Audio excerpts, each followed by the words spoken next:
Buteyko predicted that once it reaches 15, the level of aggression would be quite uncomfortable in society. The average control pause is 17 seconds at the moment in contemporary society. Problem is enormous. 17 now. Tell us a little bit about how that change has occurred over the last 50 or 100 years or whatever. The optimal control pause is 60 seconds. That would be optimal breathing, 3 to 4 litres per minute. The physiologists describe the 4 optimal norms for optimal homeostasis. There's optimal blood pressure, 120/80, optimal temperature, 37 degrees Celsius, optimal pulse, 60 beats per minute, optimal breathing, 3 to 4 litres per minute. In the medical textbooks today, I think optimal breathing is 5 to 6 litres per minute. I think it's been pushed up a bit. But control pause of 60 is what Buteyko recommended. And in the 1950s and 60s, when he was doing his research, the average control pause in the Soviet Union was 35 seconds. By the 1990s, when Christopher was working with Stalmatsky, the average control pause in Australia was around 20-25 seconds, lower in the cities than in the rural areas. And now in the 2000s, it's gradually slipping down from 20 seconds down towards 15 seconds. So we say it's now around 17 seconds. And Buteyko predicted that once it reaches 15, then the level of aggression would be quite uncomfortable in society. That was his prediction.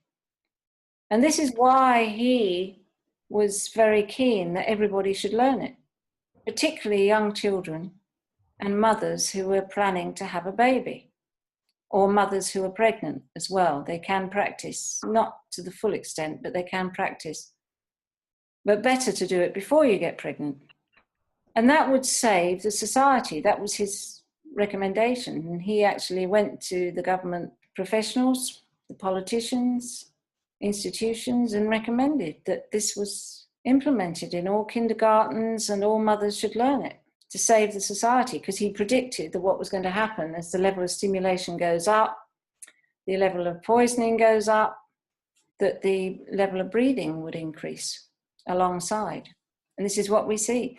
You've got kids that are on an iPad with headphones. They're probably watching an iPad, trying to do their revision and listen to music at the same time. It's like, what? Yeah. They certainly are inundated with EMF and radiation and toxins, more so than we ever have been before. Well, if you go to the supermarket in England and you look at the vegetables, where are they grown? They're being brought in from countries where pesticides are used, and the regulation on pesticides is pretty questionable. And I wouldn't eat vegetables from a supermarket. I refuse to. Now I know what I know. I'll only eat vegetables that have been grown where there's little pesticides as possible. Because pesticides is a nerve agent, damages the nervous system. We're finding that people are coming in with control pauses of 4, 6, 8, 10. 15 is quite good these days. To find someone with a control pause of 20 is quite rare, and 25 even rarer, and 30, I think I've probably maybe met half a dozen people with a control pause of 30.